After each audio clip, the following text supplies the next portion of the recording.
Hello दोस्तों। हम आज की क्लास में बात करने वाले हैं। एक बहुत ही महत्वपूर्ण टॉपिक है दोस्तों, जो कि है भौतिक राशि। आज की क्लास में हम भौतिक राशि को पूरे डिटेल्स में देखने वाले हैं दोस्तों। क्या दोस्तों? भौतिक राशि। भौतिक राशि।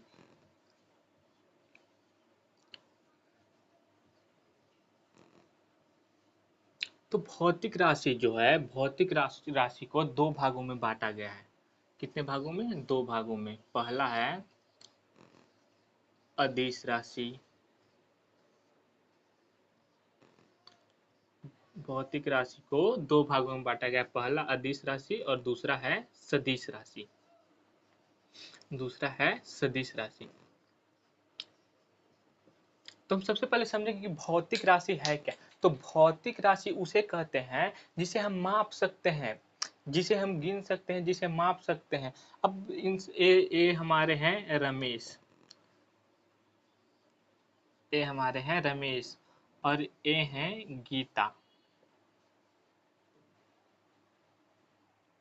हाँ, तो ए है हमारे रामू। इनका क्या नाम है दोस्तों? रामू। और ए है गीता। और गीता से रामू कहते हैं कि मैं तुम्हें बहुत चाहता हूँ, बहुत चाहता हूँ। और गीता कह रही है कितना चाहते हो? कितना? व्हाट? कितना? इसका कोई, अब रमेश कह रहे हैं कि चाहता हूँ, लेकिन गीता कह रही है कितना चाहते हो। अब रमेश इसको अपने शब्दों में व्यक्त नहीं कर सकते, क्योंकि ये कोई भौतिक राशि नहीं। भौतिक राशि वही होता है जिसका मात्रक होता है। अब जैसे ये बोले कि रमेश बोल रहे हैं कि मैं भारी हूँ, तो पूछी गीता कितना? तो ये बोले कि मैं 50 kg का हूँ। अब इस बात का लॉजिक हुआ, भौतिक राशि उसे कहते हैं जिसका मात्रक होता है, जिसे हम माप सकते हैं, जिसे माप सकते हैं या तौल सकते हैं, उसे हम भौतिक राशि कहते हैं दोस्तों। तो यहाँ पर रमेश कहते हैं कि मैं 50 kg का हूँ। तो भौतिक राशि उसे कहते हैं जिसको मापा या तौला जा सकता है। इस भौतिक राशि का मात्रक होता है, बिना मात्रक के नहीं होता है। अब जैसे हो गया, मैं अभी गुस्सा में हूँ, मानिए कि मैं गुस्सा में हूँ। अब कितना गुस्सा में हूँ ये आप नहीं बता सकते। मैं किसी से प्यार करता हूँ, इसके बारे में भी नहीं, इसका कोई गुस्सा, घृणा, प्यार, इसका ये कोई भौतिक राशि नहीं है, इसका कोई मापन नहीं है कि कितना है। तो हम भौतिक राशि उसे कहते हैं दोस्तों जिसे माप सकते हैं। और ये दो प्रकार के होते हैं। पहला है अदिश राशि, दूसरा है सदिश राशि। इसको बोलते हैं वेक्टर वेक्टर क्वांटिटी, और इसको बोलते हैं स्केलर क्वांटिटी। Scalar quantity. तो अदिश राशि दोस्तों उसे कहते हैं जिसका परिमाण हो, जिसका परिमाण हो और दिशा की आवश्यकता नहीं हो। परिमाण हो, दिशा की आवश्यकता नहीं हो। अब दिशा हो भी जाए तो इसमें कोई दिक्कत नहीं है, दिशा की आवश्यकता ना हो, और हो भी जाए तो कोई दिक्कत नहीं। यह वही बात हुआ कि मेरे पास घर है लेकिन कार नहीं है, लेकिन कार हो भी जाए तो कोई दिक्कत नहीं है दोस्तों। तो अदिश राशि उसे कहते हैं जिसका परिमाण हो और साथ में साथ दिशा भी हो। और सदिश राशि उसे कहते हैं दोस्तों जिसका परिमाण हो और प्लस दिशा। सदिश राशि में दिशा आवश्यक होती है। सदिश राशि में दिशा, इसका नाम ही है सदिश, यानी कि साथ में दिशा हो। बिना दिशा के सदिश राशि नहीं हो सकता है, साथ में दिशा हो। अब आप सोच रहे होंगे कि परिमाण क्या है। तो परिमाण उसे कहते हैं कि अगर हम किसी चीज को, अब मान लीजिए कि ये दो वस्तुएं हुए, ये इंक है और ये मार्कर है। अब हम इन दोनों के मैक्सिमम मान को ज्ञात करते हैं। ये इंक है, एक मार्कर है, तो ये दोनों मिला के दो हुआ। तो दो ये परिमाण हो गया, और परिमाण इसको, ये दो परिमाण हो गया। और इसका जो मैक्सिमम रेट आया कितना आया 2। तो 2a है जो परिणाम है। तो परिमाण में और परिणाम में सिंपल अंतर है दोस्तों कि परिमाण किसी भी चीज का मैक्सिमम वैल्यू होता है कि वो कितना है। अब ए मान लीजिए कि 1 2 3 4 लाइन है, तो 4 लाइन इसको हम जब तक माप रहे हैं तो ये परिमाण माप रहे हैं कि मैक्सिमम 4 है। और परिमाण जो आ गया, अब 4 आया तो इसको बोलते हैं परिमाण। तो हम सीधे देखें कि अदिश राशि उसे कहते हैं जिसका परिमाण हो, मान हो और दिशा की आवश्यकता नहीं हो, लेकिन हो भी जाए तो कोई दिक्कत नहीं है दोस्तों। लेकिन सदिश राशि में दिशा आवश्यक होती है। और दोस्तों अदिश राशि है जो योग के लिए बीजगणितीय नियम का पालन करता है। किस नियम का? बीजगणितीय नियम का। अब बीजगणितीय योग में होता है कि दो बकरी दो बकरी प्लस दो बकरी, दो बकरी प्लस दो बकरी। तो दो बकरी और दो बकरी भेंबिया रही है, तो आपसे पूछेगा कि कितने बकरी भेंबिया रहे हैं, तो हम बोलेंगे 4 बकरी। कितने? 4 बकरी। इसको बोलते हैं बीजगणितीय योग जो सीधा सीधा जुड़ता है दोस्तों। तो अदिश राशि योग के लिए बीजगणितीय योग के नियम का पालन करता है, लेकिन वहीं पर जो सदिश राशि है वो योग के लिए सदिश नियम का पालन करता है। मान लीजिए कि एक कोई वस्तु है, इधर से 3 है, इधर से 4 है। अगर हम इन दोनों को जोड़ेंगे तो यहाँ पर 4 3 7 नहीं होगा दोस्तों, यह बिल्कुल जोड़ से अलग है। यहाँ पर हो जाएगा एक तरफ से 3 का बल लग रहा है, एक तरफ से 4 का बल लग रहा है। तो हम इसको कहेंगे कि नहीं, ये 4 3 7 का बल नहीं लगेगा, सदिश योग होता है। इसको हम बोलेंगे कि एक से खिंचा जाएगा, एक से खिंचा जाएगा इधर। किधर दोस्तों? इधर एक से खिंचा जाएगा। तो इसे बोलते हैं योग के लिए सदिश नियम का पालन कर रहा है सदिश राशि।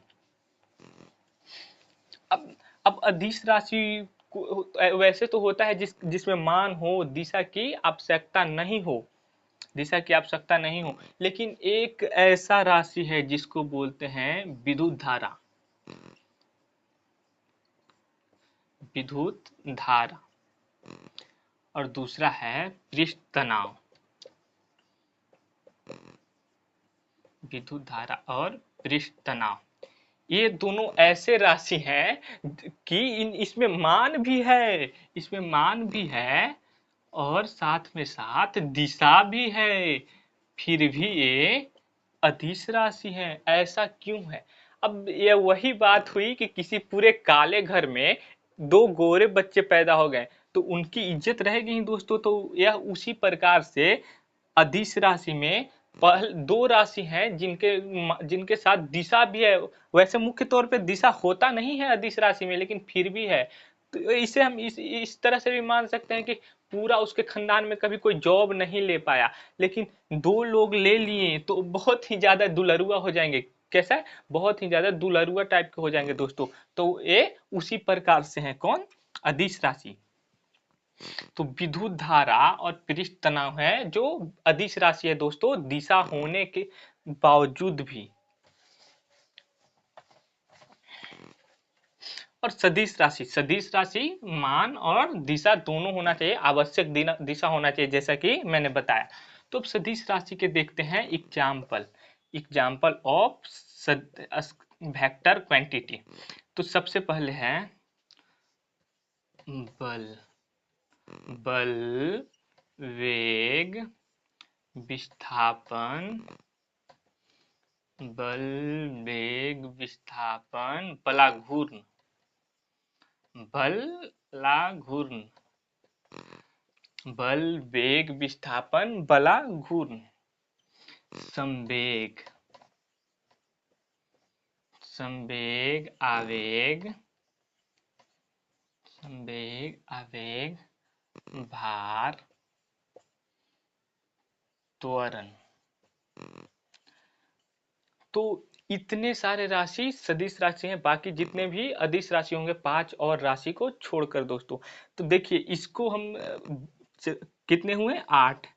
बल, वेग, विस्थापन, बलाघूर्ण, संवेग, आवेग, भार, त्वरण, भार त्वरण दोस्तों। तो इसको हम इस प्रकार याद कर सकते हैं। बड़ा ही एक प्रसंग आता है एक मेले में। एक माँ है जो अपने बच्चे को मेले ले जाती है घूमने, और एक बच्चे को वहाँ एक खिलौना पसंद आ जाता है दोस्तों, जो गाड़ी होता है उसे पसंद आ जाता है दोस्तों। बच्चे को एक गाड़ी पसंद आ जाता है, तो वो भिनभिनाने लगता है, और उसके माँ के पास उस दिन पैसा नहीं होता है। तो वो बोली अपने बच्चे को कि बच्चे चलो अभी घर चलो, तुम्हारे पापा बस को ला देंगे। अब बच्चा चल गया घर दोस्तों। ये हमारे हैं रामू जो चल गए घर, और घर जाने के बाद बिल्कुल अन्न जल त्याग दिए कि नहीं, जब तक बस नहीं आएगा तब तक हम अन्न ग्रहण नहीं करेंगे दोस्तों। तो इसकी मां मनाने के लिए बहुत कोशिश करके थक गई। अंत में वो कहती है इनको, किनको, रामू को, कि रो मत, खाना खा लो, 4 बस आवेगा, भात खा लो।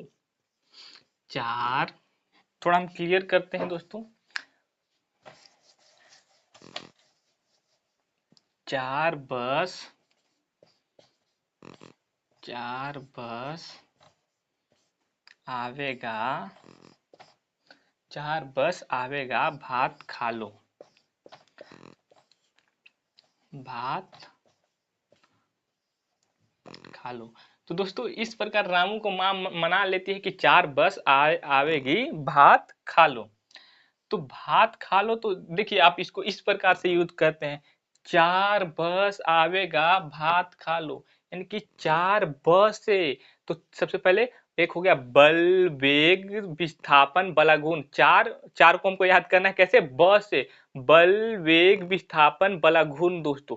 और उसके बाद क्या है, बस, 4 बस से हो गया बल, वेग, बल, वेग, विस्थापन, बला, घूर्ण। 4 गो हो गया। अब उसके बाद बस, स से संवेग, क्या दोस्तों, संवेग, आवेगा, आवेग, भात, भात से भात खा लो, भार, त से त्वरण। इस प्रकार हम याद कर सकते हैं कि 4 बस आएगा, भात खा लो। तो इस प्रकार रामू खा लेते हैं भात। बल, वेग, विस्थापन, बलागुण, 4 बस से, बस, स से संवेग, आवेगा, आवेग, भार, त्वरण। तो इस प्रकार दोस्तों ये 8 हो गए जो सदिश राशि है। इसके बाद भी कुछ सदिश राशि हैं जिसके बारे में हम बताते हैं। 5 और मुख्य इंपॉर्टेंट है दोस्तों। अब दोस्तों हम इसके बारे में देखें कि 4 ब से था बल, वेग, विस्थापन, बलाघूर्ण, वेग। तो बल के बारे में थोड़ा सा हम चर्चा करते हैं दोस्तों। बल में बहुत ही महत्वपूर्ण टॉपिक है दोस्तों कि बल को हम खिंचाव, खिंचाव, तनाव, खिंचाव, तनाव, धक्का, खिंचाव, तनाव, धक्का। तो दोस्तों समझिए कि ये कोई डिब्बा है। अब इसको हम ऐसे खींच रहे हैं, तो इस पे बल हम लगा रहे हैं इसके। अब बल का क्या परिभाषा होता है कि बल वह कारक है जो किसी भी वस्तु के अवस्थिति में परिवर्तन ला देता है। तो हम इसको खींच रहे हैं तो बल लगा रहे हैं, तो यही बल है दोस्तों। हम इसको तान रहे हैं तो ये भी बल है दोस्तों, ये भी बल है। तनाव, इसको हम ऐसे धक्का दे दें तो ये भी बल है। तो आपको क्वेश्चन दे सकता है कि बल के जगह पे आपको खिंचाव, धक्का और तनाव दे सकता है। तो इसमें आप कंफ्यूज नहीं होगा, ये भी सदिश राशि होंगे। और मुख्य 2-3 बल हैं जो आपको फंसाने के लिए दिए जाते हैं दोस्तों। पहला है विद्युतीय, विद्युत वाहक बल, विद्युत, विद्युत वाहक बल। दूसरा है डेसिबल, विद्युत वाहक बल, डेसिबल। पहला है विद्युत वाहक बल, दूसरा है डेसिबल, तीसरा है प्रतिबल, प्रतिबल या विरूपक बल, प्रतिबल या विरूपक बल। इसको हम दोस्तों इंग्लिश में स्ट्रेस कहते हैं, स्ट्रेस। तो दोस्तों ये है, ये दोस्तों इसको आप देखकर कंफ्यूज बिल्कुल नहीं होगा। दिखने में तो ये गोरे लग रहे हैं लेकिन ये मेकअप के पीछे काले लोग हैं, यानी कि कौन है, अदिश राशि है दोस्तों। तो विद्युत वाहक बल दोस्तों जिसको इलेक्ट्रॉन वोल्ट भी हम कहते हैं दोस्तों। और डेसिबल होता है कोई भी प्रकार के भौतिक राशि ही नहीं है, तो एक सदिश कैसे होगा दोस्तों? भौतिक राशि ही नहीं है। भौतिक राशि दो प्रकार के होते हैं, सदिश और अदिश। तो डेसिबल मात्रक है किसका? ध्वनि का दोस्तों, ध्वनि का मात्रक है। और प्रतिबल, प्रतिबल उसे कहते हैं कि प्रतिबल होता है, प्रतिबल वो होता है कि प्रतिबल वह कारक है जो किसी भी वस्तु के आकार में परिवर्तन ला देता है। जैसे हम इस पर प्रतिबल या विरूपक बल, इस पर प्रतिबल लगाएं, ये फचक थचक के खत्म हो गया दोस्तों, इसके आकार में परिवर्तन ला दिया, इसी को बोलते हैं प्रतिबल या विरूपक बल।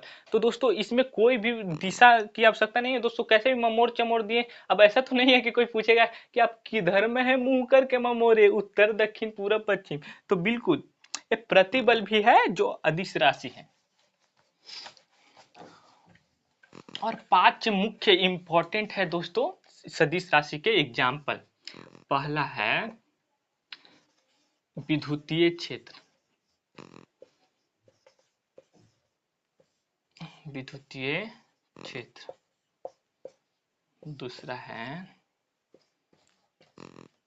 चुंबकीय क्षेत्र, विद्युतीय क्षेत्र, चुंबकीय क्षेत्र।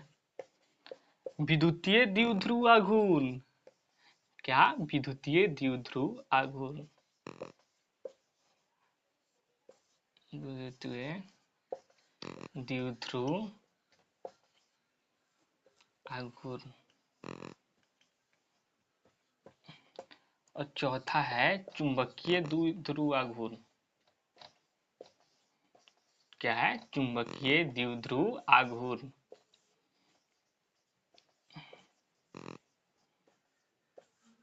चुंबकीय द्विध्रुव आघूर्ण।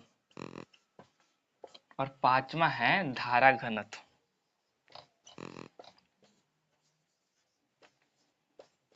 पांचवा है धारा घनत्व। तो ये मुख्य 5 और इम्पोर्टेंट है दोस्तों जो कि सदिश राशि है। पहले बोलिए पहला विद्युतीय क्षेत्र, चुंबकीय क्षेत्र, विद्युतीय द्विध्रुव आघूर्ण, चुंबकीय द्विध्रुव आघूर्ण, धारा घनत्व। क्या? विद्युतीय क्षेत्र, चुंबकीय क्षेत्र, विद्युतीय द्विध्रुव आघूर्ण, चुंबकीय द्विध्रुव आघूर्ण, धारा घनत्व। ये 5 और सदिश राशियां, इन 13 के अलावे आपको जितने भी मिल जाएंगे दोस्तों सब क्या है? अदिश राशि है। जैसे ताप, उष्मा, कार्य, ऊर्जा। अब कार्य, ऊर्जा जितना भी है सभी क्या हो जाएगा? अदिश राशि हो जाएगा। इन 13 के अलावा अभी हम 8 बताएं और 5 ये हो गए, सभी अदिश हो जाएंगे। इसमें हो जाएगा ऊर्जा, कार्य, सभी हो जाएंगे। तो बाकी सब इन 13 के अलावा सभी हो जाएंगे क्या? अदिश राशि। तो अदिश राशि और सदिश राशि में पूरा कंप्लीट हो गया दोस्तों। तो हम अगले क्लास में किसी और टॉपिक के बारे में हम बात करेंगे। आज के लिए बस इतना ही, और इसको आप शायद समझ गए होंगे अच्छे से।